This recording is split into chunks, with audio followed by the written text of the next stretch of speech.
네, 오늘 말씀 가운데 하나님의 은혜가 충만하게 저와 여러분에게 있기를 소망합니다.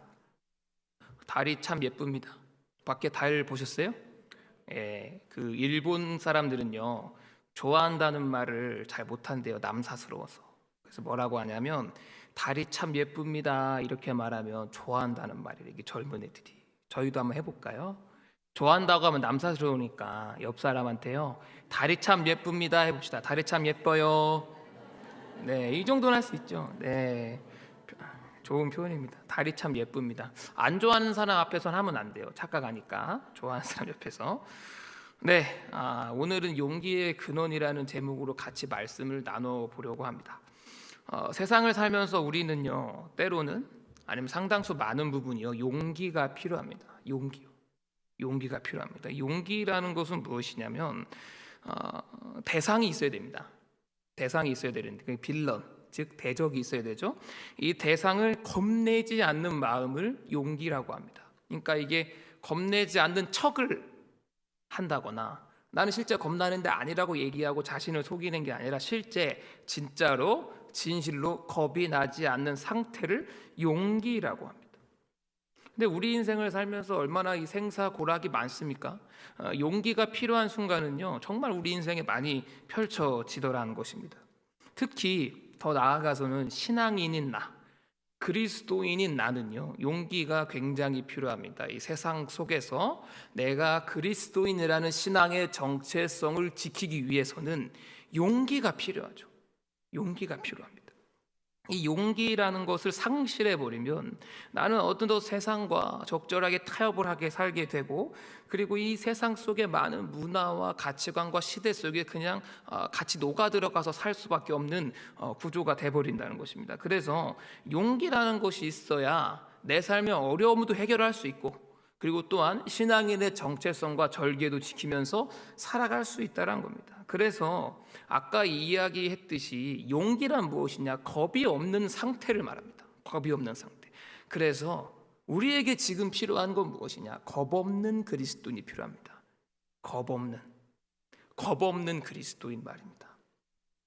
주일에는 교회를 가야 됩니다 라고 말할 수 있는 사람, 저는 주일에 무조건 교회 가야 됩니다 라고 얘기할 수 있는 사람, 세상 사람들이 다 서로를 속일지라도요 저는 사람을 속이지 않겠습니다 라고 말할 수 있는, 동성애는 죄입니다 라고 말할 수 있는 사람이요.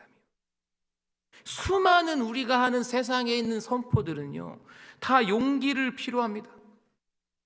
성경의 많은 인물들의 역사 속에서는요 수많은 용기를 가진 그리스도인들이 존재했습니다. 용기를 가지고 자신의 고향을 떠났던 아브라함이 있습니다. 용기로 홍해를 건넜던 모세가 있죠.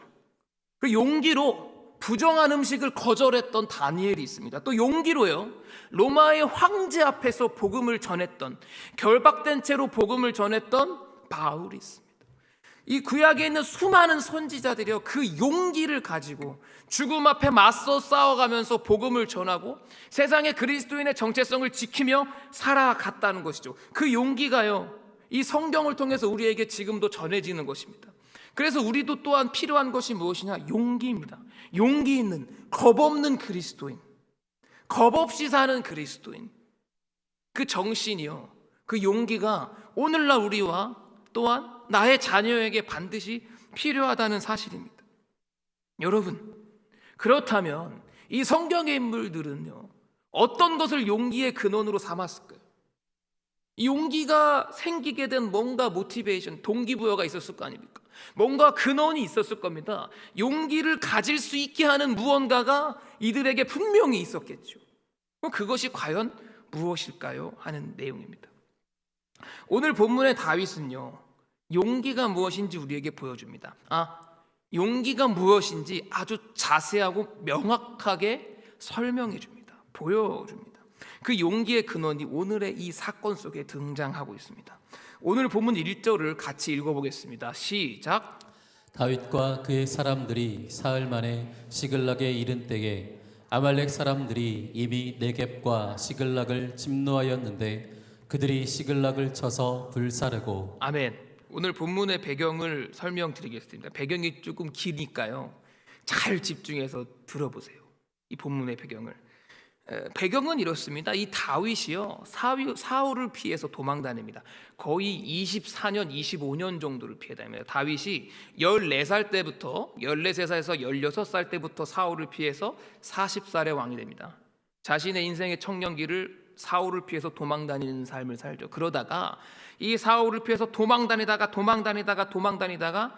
이제는 도망 다니지 못할 상황까지 추격됩니다. 이 다윗이요. 정말로 이 끝까지 사울이 추격해 와서 자신의 목숨을 부지하지 못하는 상황에 빠집니다. 그래서 이 다윗이요, 진짜 마지막으로 사울이 절대 못 쫓아오는 곳으로 도망갑니다. 절대 못 쫓아오는 곳, 거기가 어딜까요? 블레셋입니다. 이스라엘과 적국인 블레셋, 이곳으로 망명을 한 것입니다. 여러분 생각해 보시죠. 다윗이 블레셋을 쓰러뜨리고 장수가 됐습니다. 이락 스타가 됐죠. 근데 그 나라로 망명해서 갔다는 것입니다. 이게 드라마틱한 이야기죠. 정말 드라마틱한 이야기입니다. 여러분, 우리 역사 속에 보면 세계 2차 대전 보면요, 독일의 지식인들이 다 유럽으로 도망쳤습니다. 나치에 반대해서. 그래서 적국으로 도망치는 겁니다. 자신의 목숨을 부지하기 위해서. 그런데요, 이때 참 특이하게도 블레셋의 왕이 아기스라는 왕입니다. 이 아기스가요, 다윗을 좋아했어요. 적국의 왕인데요, 다윗을 매우 총애했습니다. 그래서 다윗에게 영토를 주었습니다. 살도록. 그 영토가 오늘 본문에 나왔던 시글락입니다. 이 시글락이란 토지를 다윗에게 허락하고 다윗과 함께한 용사들에게 시글락이란 땅에 살게 한 겁니다. 거기서 살게 된 거예요. 이만큼만 해도 굉장히 드라마틱하지 않습니까? 근데요, 더 드라마틱한 일들이 벌어집니다. 이 아기스가요, 다윗을 되게 총애했어요. 블레셋의 왕이. 그래서 다윗이요, 이 블레셋의 뭐가 되죠? 용병이 됩니다. 장군이 돼요. 군사가 됩니다. 블레셋의 군인이 되더란 거예요. 아기스가 다윗을 블레셋의 군인으로 데려다 썼습니다. 다윗을 너무 좋아했기 때문인 거죠. 그런데 이것도 또 드라마틱한데, 여기서 더 드라마틱한 일이 다음 순간에 벌어집니다. 지금 다윗은 어느 나라 군인입니까? 블레셋이죠. 블레셋의 군인이 되어버렸어요.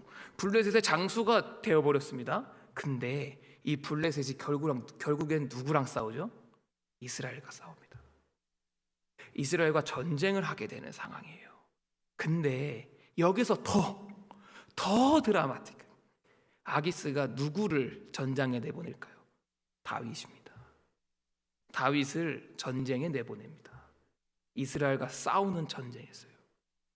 다윗은 졸지에 자기 나라 왕 사울과 싸워야 되는 상황이 펼쳐지더란 것입니다. 근데 이 다윗이요, 결국엔 이스라엘과 싸웠을까요? 안 싸웠을까요? 전쟁했을까 안 했을까요? 정말 전쟁했으면요, 다윗은 이스라엘의 왕이 되지 못했을 겁니다. 그 왕의 정통성을 절대 인정받지 못했을 거예요. 근데요, 다윗이 전쟁을 안 하게 됩니다. 왜냐하면 이 블레셋의 장군들이요, 다윗을 전쟁에 못 나가게 합니다. 그래서 아기스가 그 장군들이 반대하기 때문에 다윗을 전장에 내보내지 못하게 합니다. 어떻게 하면 정말 하나님의 역사죠. 이게 하나님의 역사입니다. 다윗을 왕으로 만들어가는 하나님의 역사예요. 다윗이 자기의 목숨도 건졌고 블레셋 왕의 총애를 받고 장군도 되었고 전쟁에도 나가지 않고 동족과도 싸우지 않는 그런 하나님의 드라마틱한 역사 속에 지금 다윗이 있는 겁니다. 엄청 대단한 일이 지금 벌어지고 있는 거예요. 그런데 인생이 참 새옹지마입니다. 하나 좋은 일 생기면 하나 안 좋은 일 생기는 인생이. 그래서 다윗에게 어떤 일이 생겼는가? 오늘 본문 1절의 말씀을 1, 2절의 말씀을 한번 같이 읽어보겠습니다. 다시 시작.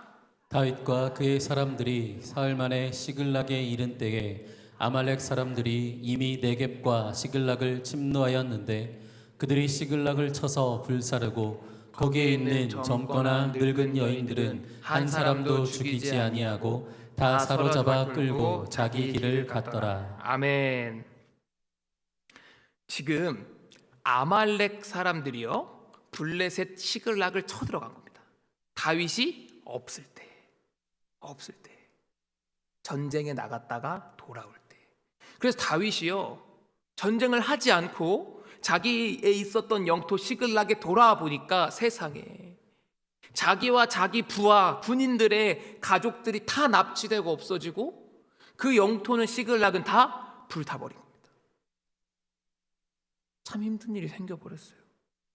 자기의 가족들이 다 납치된 거예요. 자기뿐만 아니라 자기를 믿고 따랐던 이 군인들의 가족까지 다 납치된 겁니다. 사실 이건 역사적인 배경 속에서 이럴 수밖에 없었던 이유가 있어요. 왜냐하면 이 다윗이 블레셋의 군인이었습니다. 그렇죠?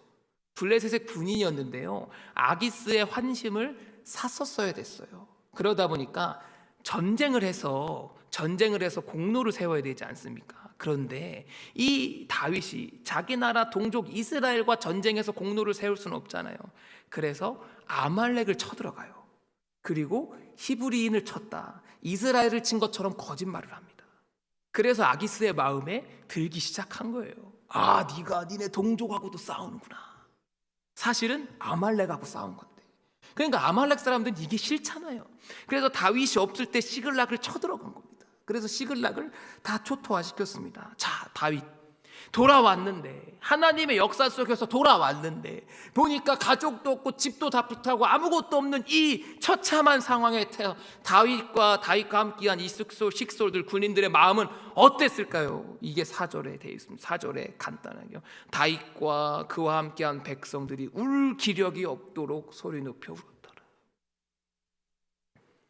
울 기력이 없도록 소리 높여 울었더라. 여러분, 우리의 인생을 살다 보면요, 우리는 작거나 크게 이런 경험들이 있습니다. 나는 하나님의 뜻에 따라 인생을 살았어요.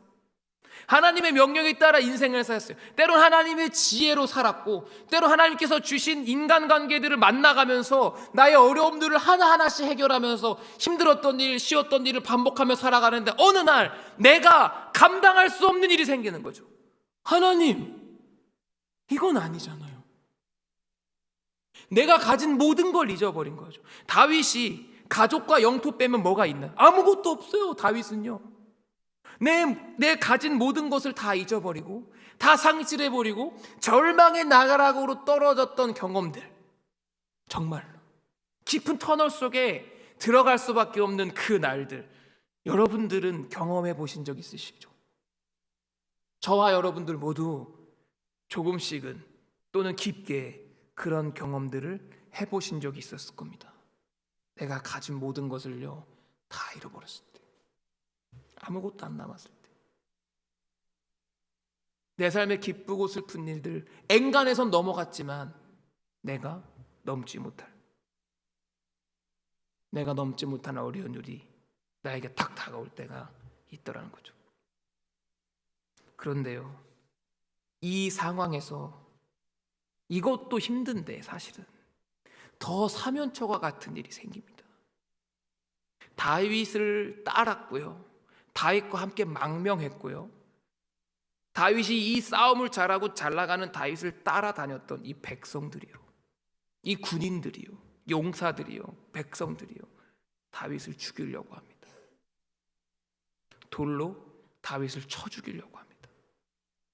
여러분, 내가 내 인생을 살 때요, 잘 나갈 때는요 나 좋다는 사람 많습니다. 내가 많이 가졌을 때는요 도대체 사람들을 일일이 숫자를 세야 될 만큼 날 따라다니는 사람들이 많죠. 정말로 나의 주변의 사람들이 득실득실합니다. 그런데요, 내 인생의 나락으로 떨어졌을 때도 그 사람들이 나에게 있습니까? 그 사람들이 나에게 남아있습니까? 아니죠. 남아있으면 다행이죠. 안 남아있어도 다행이에요. 나를 죽이려고 한다는 거예요. 그 사람들이, 다윗을 따랐던 그 사람들이 돌로 다윗을 때려 죽이려고 했다는 겁니다. 여러분, 이러한 상황에 빠지면, 이 사면초가와 같은 상황에 빠지면 우린 넘어지고 쓰러집니다.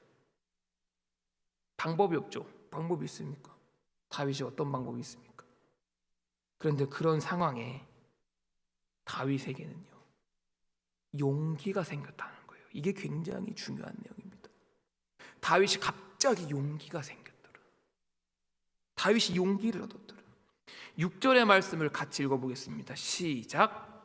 백성들이 자녀들 때문에 마음이 슬퍼서 다윗을 돌로 치지하더니 다윗이 크게 다급하였으나 그의 하나님 여호와를 힘입고 용기를 얻었더라. 아멘. 용기를 얻었대요. 용기가 생겼더라, 갑자기. 용기가. 근데 오늘 본문은요, 용기가 생겼다는 표현도 하지만 왜 용기가 생겼는지 용기의 근원도 이야기합니다. 뭐 때문에 다윗이 용기가 생겼는가를 오늘 본문은 증거해주고 있습니다. 오늘 본문에 이렇게 돼 있어요. 다윗이 크게 다급하였으나, 막 죽는 상황이니까요, 돌을 들고 뛰어오는 겁니다, 지금 같은 백성들이. 근데 그때 다윗이요, 크게 다급하였으나 다윗이요, 그의 하나님 여호와를 힘입고 용기를 얻었더라. 그의 하나님이요. 하나님이라고 표현하는 게 아닙니다. 그의 하나님이라고 오늘 본문은 얘기합니다. 엘로히 아우라는 남성 소유격, 남성 소유 대명사를 히브리어에는 정확히 써놓고 있습니다. 그냥 하나님이 아닙니다. 다윗이 늘 만났던, 늘 교제했던, 늘 함께했던, 다윗과 관계했던, 어제도 만나고 오늘도 만나고 내일도 만났던 그 하나님을 힘입고 그 하나님을 경험하고 그 하나님과 함께함으로 다윗이 뭐를 얻었더라? 용기를 얻었더라. 어제 만났던 하나님, 아침에 만났던 하나님, 점심에 만났던 하나님, 늘 나와 동행했던 하나님, 그 하나님을 다시 만남으로, 나랑 관계했던 그 하나님을 다시 만남으로, 경험함으로, 힘입음으로 다윗이 그것을 통해서 뭐를 얻었더라? 용기를 얻었더라. 나의 슬픔도 아시고, 나의 기쁨도 아시고, 나의 어려움도 아시고, 나의 넘어짐도 아시고, 나의 고난과 고통도 아시고, 내 인생 희노애락, 내가 어디서 태어났고 어디서 자랐고, 나의 유년 시절, 고등학교 시절, 청년 시절, 대학 시절, 모든 나의 인생의 모든 순간을 나와 함께했던 그 하나님을 힘입고 내가 뭐를 얻었더라? 용기를 얻었더라. 여러분, 근데 이 본문에는요, 놀라운 사실이 우리에게 숨겨져 있습니다.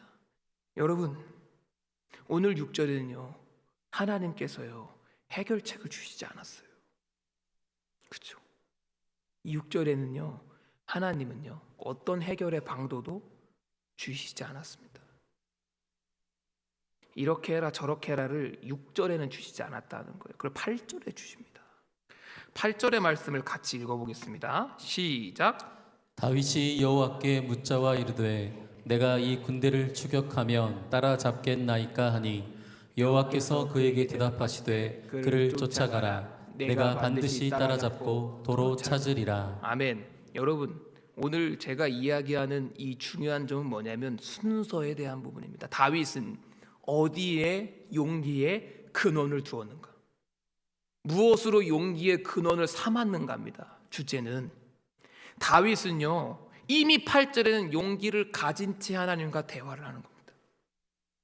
8절에 하나님께서 야 다윗아, 추격하면 잡을 수 있다, 거기서 용기를 얻었더라가 아닙니다. 거기서 용기를 다윗이 얻기 시작했던 게 아니에요.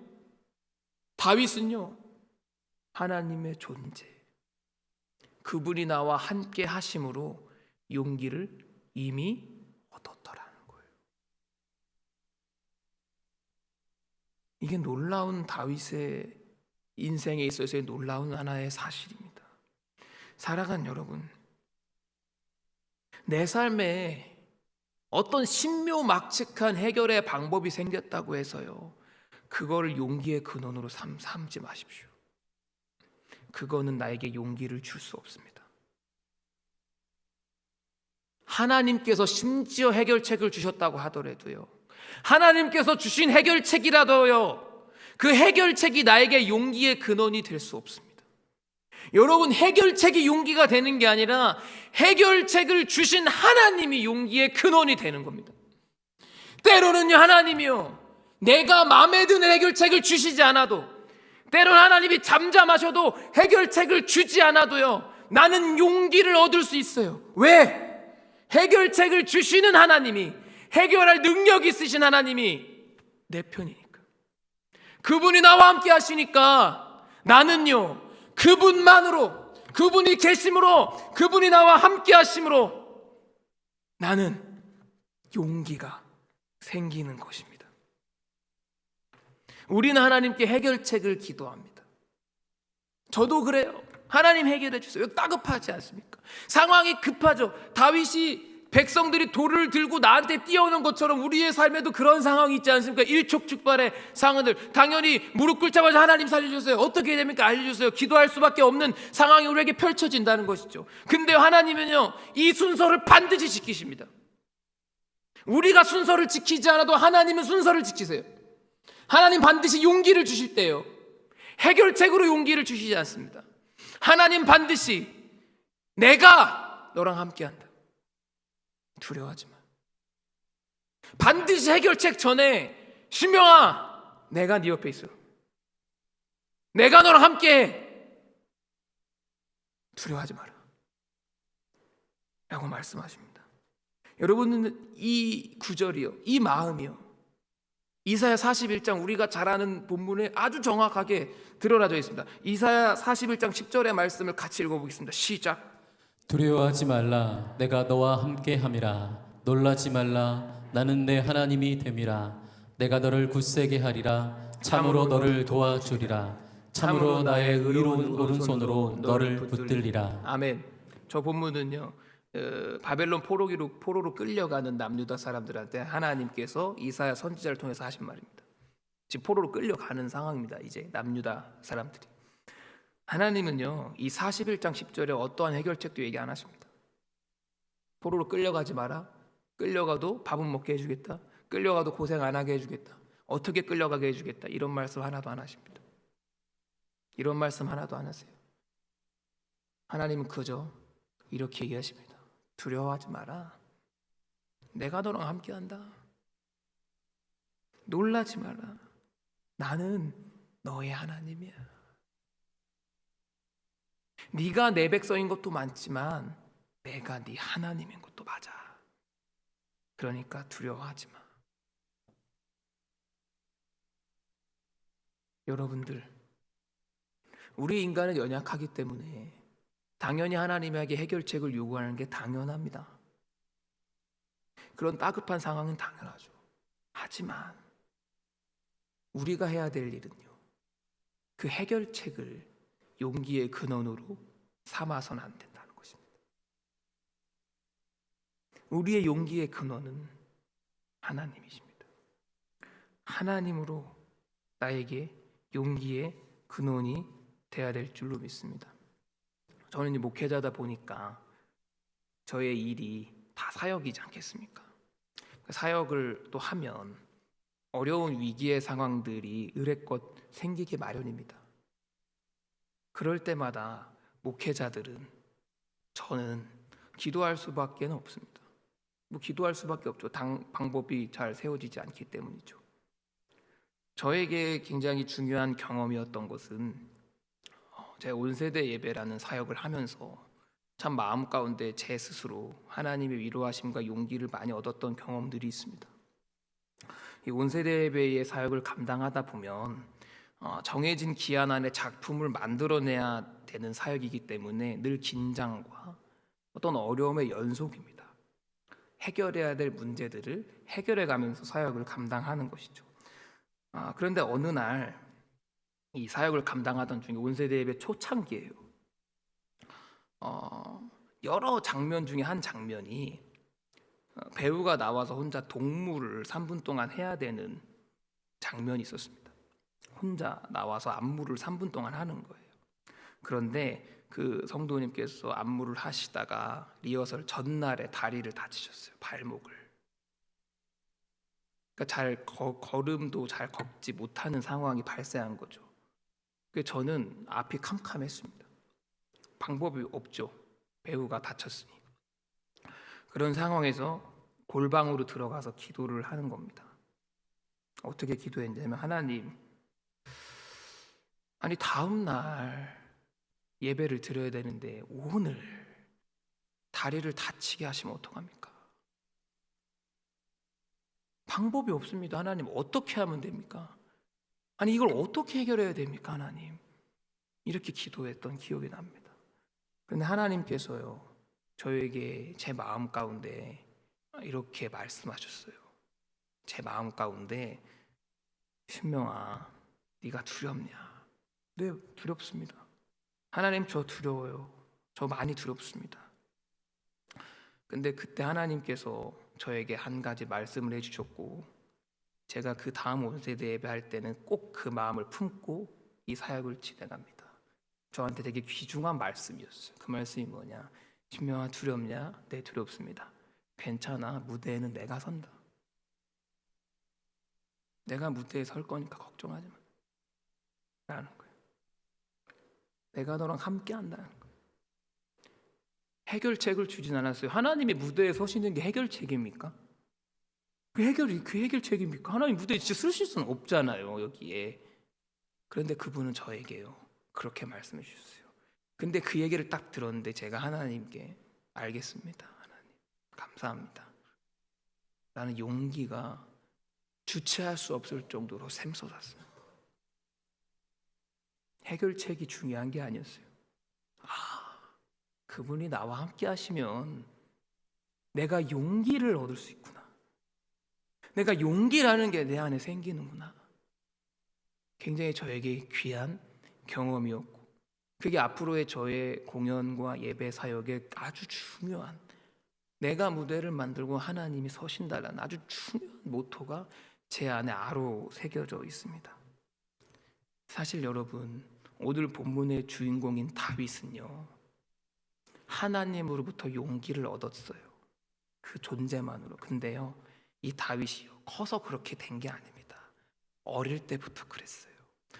사무엘상 16장 18절을 보시면요, 제가 읽어드릴게요. 소년 중 한 사람이 대답하여 이르되 내가 베들레헴 사람 이새의 아들을 본즉 수금을 탈 줄 알고 용기와 무용과 구변이 있는 준수한 자라. 여호와께서 그와 함께 계시더이다 하더라. 아멘. 이 본문의 상황은요, 다윗이 아주 어릴 때예요. 사울이 한창 왕으로 재직할 때 사울이 계속 악령에 들렸어요. 귀신이 계속 들린 거예요. 근데 이 귀신을 쫓아내기 위해서 사울의 신하들이 이 수금으로 찬양을 잘 타는 소년들을 찾기 시작했어요.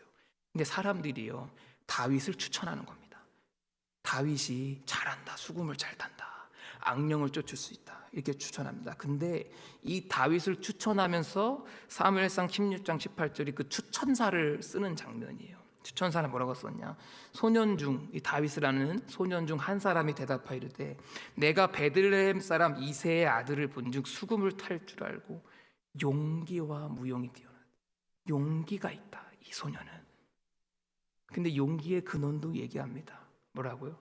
여호와께서 그와 함께 하신다. 그 어린 다윗이 여호와께서 그와 함께 하심으로 용기가 있는 자들아. 아주 어릴 때부터 말입니다. 사랑하는 여러분, 여러분과 또한 우리의 자녀, 우리가 어떻게 키워야 되겠습니까?